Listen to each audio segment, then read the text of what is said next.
Hi guys, welcome back to my YouTube channel. This is Fenique. I am Fenique, blogger of Chic and Chocolate, and today we're in the kitchen.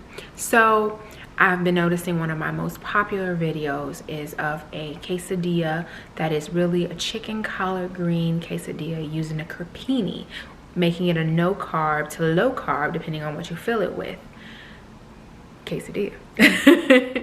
And it seems to be quite popular, so I figured let me just share it with everybody in my YouTube community because it's simple, it's easy, it can be as healthy as you want it or as unhealthy as you want it, maybe, I don't know. And it is absolutely delicious, doesn't disappoint. You can make it vegan, you can make it vegetarian, you could make it non, either one of those things. It's ffactor approved and it's absolutely delicious. So let's get right on into it. So the star of today's show is this egg wrap by Crepini. It's egg wrap with cauliflower, cage-free eggs. It's dairy-free, keto-friendly, only 30 calories per wrap, gluten-free, paleo-friendly, and 0 net carbs. So a winner, definitely. I get them at Costco. That's where I buy them at.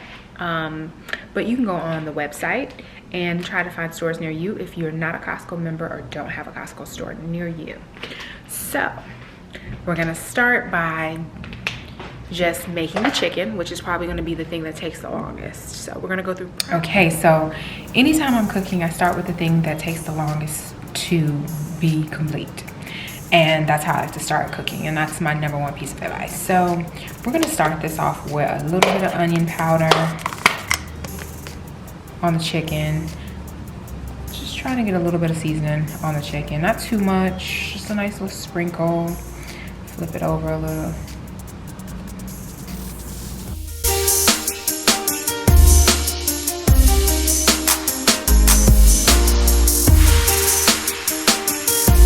Next, we're gonna go in with garlic powder, the same amount.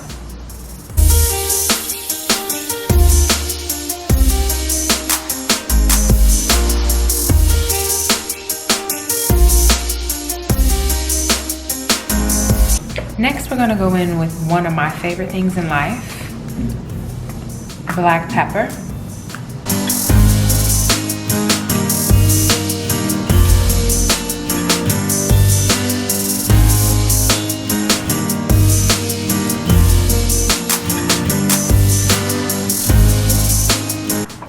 We're gonna go in with a little sea salt. You can choose whatever you like, but I'm choosing a pink Himalayan sea salt.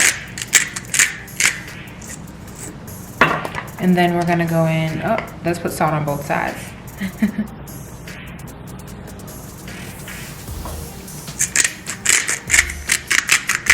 Not too much. Then we're gonna go in with smoked paprika. Just a light amount.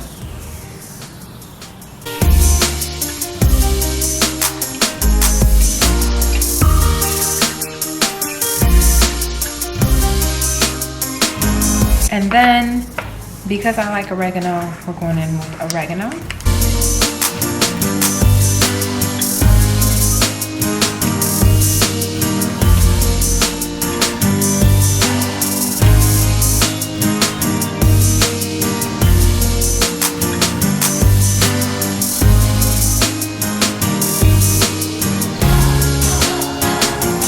Okay, so this is my grilling cast iron skillet that I'll be using. I like to give it this grilled look when I cook this, and I just love it. I also like to use this chicken to put in salads. So it's already been oiled, the skillet's already been oiled with avocado oil. You could use avocado oil or olive oil, or really whatever oil you have and you feel comfortable with. I just love avocado oil a lot. So I'm gonna lay these all in here, as many as I can get. I'm gonna lay it like that so I can get those ridges, the ridge look, and let this cook.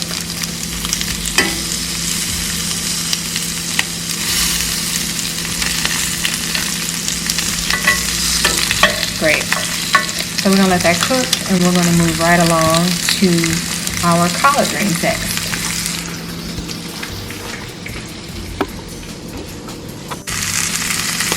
Okay, so we're flipping the chicken over. Look at that. It's so good.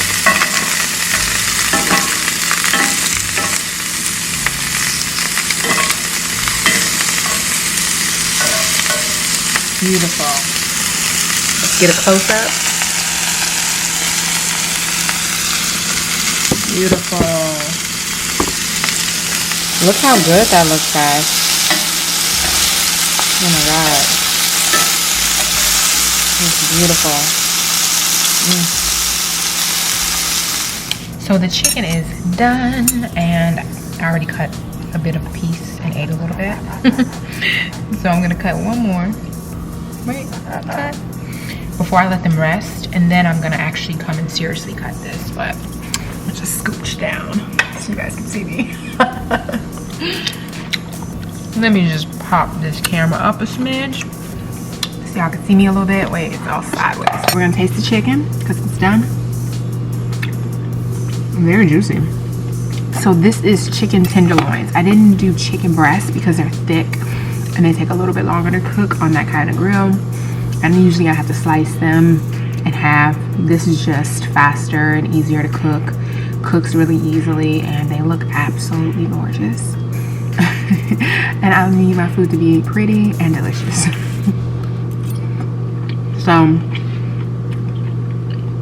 before I eat all the chicken, we're gonna pop on over and start on the collard greens and you know, get the ball rolling. So today I'm going to chop up shallots and garlic. I'm using about half a shallot, half of like a medium to small shallot, by the way, and then garlic cloves. I would recommend you just use however much garlic as you want. When in doubt, use about three small cloves or 2 large cloves, depending on what kind of garlic you have going. If you don't want to do any of this, you could always use onion powder, garlic powder, and I would recommend you lightly powder it once you've put everything in the skillet, but you don't have to do this. I just believe it's even more delicious with fresh garlic, fresh onion, and you can also use yellow onion or a white onion because I definitely use those a lot. Today I just wanted to pull out a shallot. So chop these up real nicely because we're gonna just throw this in the pot when we put the oil in and let it get brown before we throw in our collard greens. Okay, so here we have this massive collard green, and yeah, let's begin. And I'm gonna do this with one stem and just show you, but I have a few. We're gonna take that out. We're gonna try to get this all together by just making it smaller. If you get a smaller one, then do that. This is already washed. We're gonna take this big stem out. And then I'm going to just chop it like that. And I could cook it like that, but I don't like that. So I'm going to more than likely have to roll it like that and cook it in smaller amount and like a smaller size. And so what I'm gonna do is now have to fold all this over because it's huge. And just cut it like this.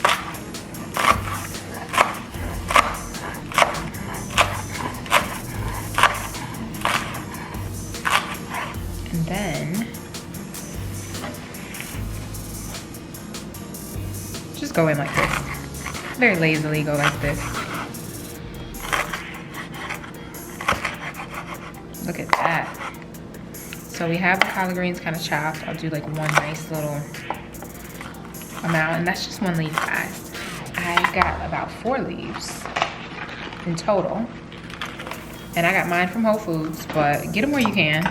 I actually went to another store and they didn't look as great, so I went to Whole Foods instead because I just am a produce, you know, snobby a little bit. I'm very specific about what my produce looks like, and especially something like this that I'm cooking. So that's a small amount of it, and I'm gonna cut the rest, and we're gonna head right on over to the skillet and cook it. Boom.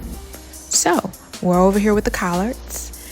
What I've done is I've turned the heat up on the stove, poured in some olive oil, let it get warm. Then I dropped in the shallots and the garlic and let that get a little bit brown, probably about 1 to 3 minutes maximum.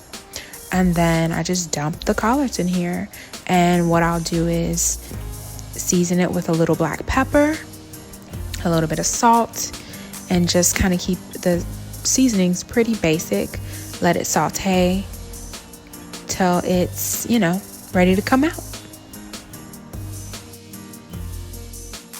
So I never like to cook mine like too soft or too crispy. Just the right amount. And for me, this is done. So we're gonna start assembling our quesadilla. Okay, so I've cleaned out that pan because we're using the same pan and oiled it, and it's on the heat, and I'm putting in our crepini. Be very gentle with the crepinis because they will break on you, okay? Remember, they're made of egg and cauliflower, so it's a gentle situation here. So I'm gonna pull that out.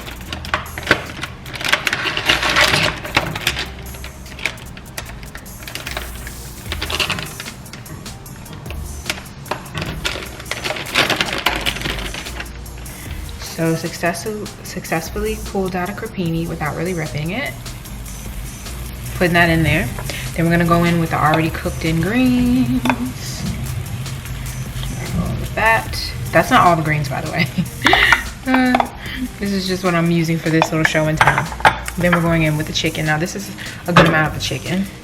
I'm gonna save some of it for salads, of course. And then to keep this low carb, you go in with mozzarella. I am a dairy-free girl, so we're gonna try Daya. I don't really like this dairy-free cheese, but here I am, trying. Putting that in there. Yeah. With mozzarella though, it hit different. Then we're gonna take a spatula and flip this thing right on over. It's beginning to crust a little bit, which means it makes it a little bit harder and crunchy. Then we're gonna squash that down.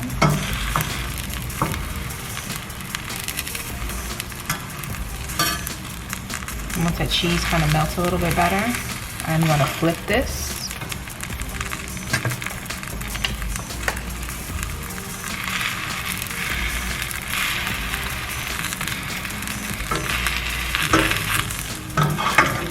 So I'm picking that up, flipping it over. Making a little bit of a mess, as you can see here.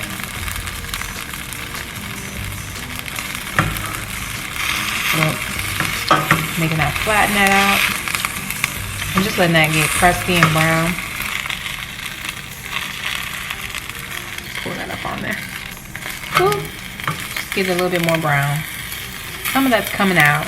But when you have the mozzarella and you put a lot of cheese in there, you won't have that problem. Because I'm not sure about this cheese situation. And this is my first time really making it with dairy-free cheese. I know for a fact it's nothing like mozzarella, that's for sure.